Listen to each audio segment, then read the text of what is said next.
ecstasy, and GHB, which Combs distributed to the victims to keep them obedient and compliant.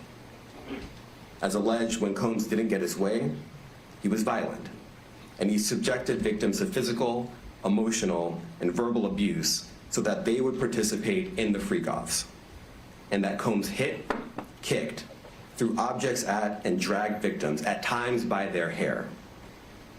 On one occasion in March of 2016, that conduct was captured on video and later reported in the media.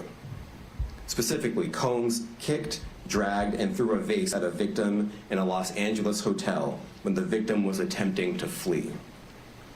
As alleged, these assaults often resulted in injuries to the victims, which took days or weeks to heal.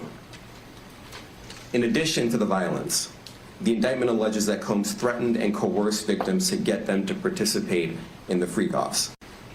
He used the embarrassing and sensitive recordings he made of the freak-offs as collateral against the victims.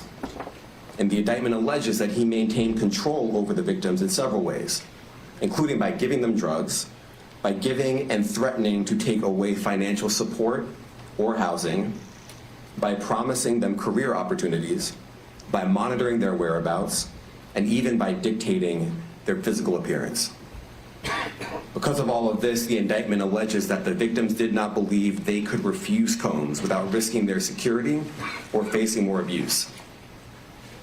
The indictment also alleges other acts of violence undertaken by Combs and others, including violence against witnesses to his abuse, kidnapping, and arson. The indictment alleges that on more than one occasion, Combs carried or brandished firearms to intimidate and threaten victims and witnesses. Now, Combs did not do this all on his own. As I mentioned, Combs has been charged with RICO conspiracy. He used his business and employees of that business and other close associates to get his way. Those individuals allegedly included high-ranking supervisors in the business, personal assistants, security staff, and household staff. The indictment alleges that those individuals facilitated the freak-offs. They booked the hotel rooms and stocked them with the supplies, including drugs, baby oil, personal lubricant, extra linens, and lighting.